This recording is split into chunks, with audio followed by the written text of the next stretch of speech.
Bonjour frères et sœurs en Christ, que le Seigneur vous bénisse. Shalom à tous et la grâce de notre Seigneur vous soit abondamment multipliée. Bienvenue à cette nouvelle séance de 7 minutes de pain quotidien.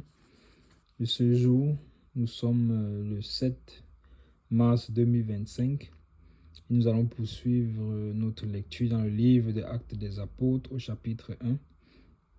Aujourd'hui, nous allons lire les versets 9 à 11, donc 3 versets.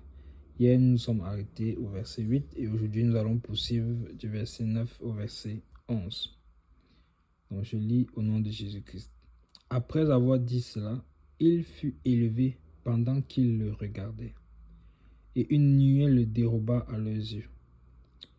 Et comme ils avaient les regards fixés vers le ciel pendant qu'ils s'en allaient, voici deux hommes vêtus de blanc leur apparurent. Et dirent: Hommes galiléens, pourquoi vous arrêtez-vous à regarder au ciel? Ce Jésus qui a été enlevé au ciel du milieu de vous viendra de la même manière que vous l'avez vu allant au ciel. Amen. Amen. Donc, nous voyons ici que le Seigneur, après avoir donné ses instructions aux apôtres, leur promettant le Saint-Esprit, c'est ce que nous avons vu hier, la parole de Dieu nous déclare qu'il fut élevé pendant qu'il le regardait. Donc, le premier enseignement que nous tirons ici, c'est que nous devons toujours avoir les regards fixés sur le Seigneur Jésus.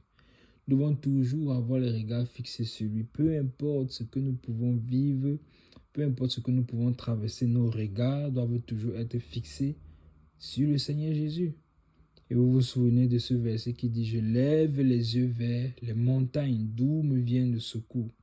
Donc je lève les yeux, pourquoi? Parce que c'est en hauteur, c'est vers le haut, je dois regarder au Seigneur.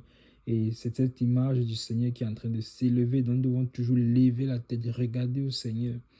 Et non pas regarder aux difficultés que nous pouvons traverser, mais lever la tête pour regarder au Seigneur. Et pendant qu'il regardait, quelque chose s'est passé, une nuée le déroba à leurs yeux. Et vous rappelez de la nuée qui accompagnait les enfants d'Israël dans le désert, qui symbolisait la présence de notre Seigneur. Cette nuée-là, là voilà, qui a enlevé, qui a dérobé le Seigneur sous leurs yeux. Donc, lorsque nous avons les regards fixés vers le Seigneur Jésus-Christ, alors nous sommes en mesure de voir cette nuée, de voir, d'apercevoir cette nuée, d'apercevoir sa présence, d'apercevoir qu'il est là, qu'il est parti, mais il n'est pas parti. Il est parti, mais il a envoyé son esprit. Il est parti, mais il est avec nous. Il est avec nous. Sa présence ne nous a pas quittés. Il avait dit aux disciples: il est avantageux pour vous que je m'en aille. Pourquoi? Parce que effectivement, le consolateur, l'esprit de vérité, devait venir. Donc, regardons toujours au Seigneur et on les regards fixés sur lui. Et le verset 10 dit ceci: et comme ils avaient les regards fixés, donc ils ont obéi, ils sont restés dans cette posture du regard fixé vers le Seigneur. Donc, regardons toujours au Seigneur. Même quand on a l'impression que, waouh, je me trouve ici seul, je suis seul dans mon coin, comment ça va se passer? Je suis abandonné. Parce que là, ils pouvaient avoir un sentiment d'abandon puisque le Seigneur partait. Maintenant, ils sont restés les regards fixés sur le Seigneur. C'est ce que le Seigneur nous encourage à faire ce jour, ce matin, cette soirée, peu importe à l'heure à laquelle tu vas écouter la vidéo, que tes regards soient toujours fixés sur le Seigneur. Comme ils avaient les regards fixés vers le ciel, pendant qu'ils s'en allaient, voici deux hommes vêtus de blanc leur apparurent. Donc, quelle est la prochaine chose que nous voyons? Nous voyons que pendant qu'ils avaient les regards fixés sur le Seigneur, donc vers le ciel, ils ont vu deux anges leur apparaître. Donc, pour les fortifier. Donc, quand on regarde vers le Seigneur, quand on regarde vers le Seigneur, non seulement on est conscient de sa présence à travers la nuit, mais également il nous ouvre les yeux pour voir dans le spirituel, pour voir dans le monde spirituel. Ici, les apôtres ont vu des anges. Et vous vous rappelez du serviteur d'Élisée qui, quand Élisée a ouvert les yeux afin qu'il puisse voir qu'il n'était pas seul, ils n'étaient pas seuls dans cette vallée, qu'ils étaient plus nombreux que ceux qui étaient contre eux, que ceux qui étaient avec eux étaient plus nombreux que ceux qui étaient contre eux. Donc, regardons toujours vers le Seigneur et pas seulement un regard physique, mais je parle bien sûr spirituellement. Et le verset 11 poursuit en disant, il dit, ce sont les anges qui parlent, hommes galiléens, pourquoi vous arrêtez-vous à regarder au ciel? Ce Jésus qui a été enlevé au ciel du milieu de vous viendra de la même manière que vous l'avez vu allant au ciel. Vous voyez? Donc, il ne suffit pas juste de regarder au ciel. Parce qu'il dit, pourquoi regardez-vous au ciel? C'est ce que je disais tout à l'heure, pas de façon physique, mais il s'agit de regarder de façon spirituelle.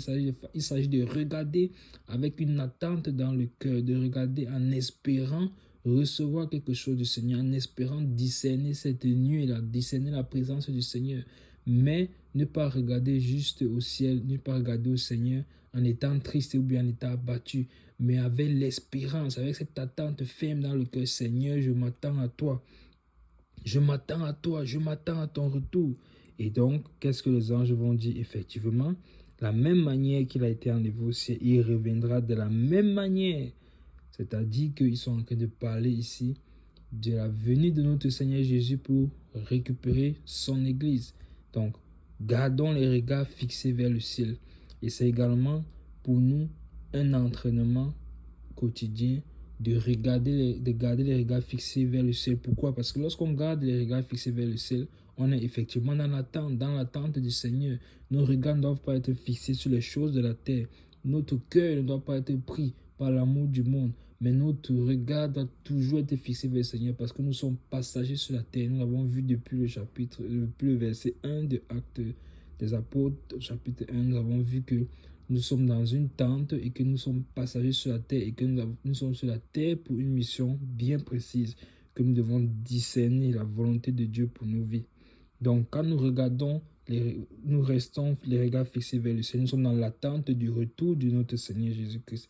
Et il revient donc pour trouver une église prête, sans tache ni ride. Et quand le Seigneur revient, il faut donc qu'il trouve que nous sommes dans l'attente. Souvenez-vous de l'image des vierges sages et des vierges folles. Les deux sont des vierges, c'est-à-dire que les deux connaissent le Seigneur, mais il y en a 5 qui ont de l'huile dans les lampes, il y en a 5 qui n'en ont pas. Soyons de ceux-là qui sont en attente du Seigneur, qui ont de l'huile dans leurs lampes, qui attendent le Seigneur et que lorsque le Seigneur revient, le Seigneur va avec elles dans les noces. Donc, soyons encouragés à demeurer les regards fixés vers le ciel. La vie chrétienne n'est pas une vie où tout est toujours rose, mais nous devons toujours garder les regards fixés vers le ciel parce que notre Seigneur Jésus revient et il est fidèle à sa parole. Il a dit qu'il revient. Il n'est pas un homme pour mentir, ni le fils d'un homme pour se repentir. Il reviendra. Amen. C'était tout pour ce jour. Shalom à vous. Que le Seigneur vous bénisse.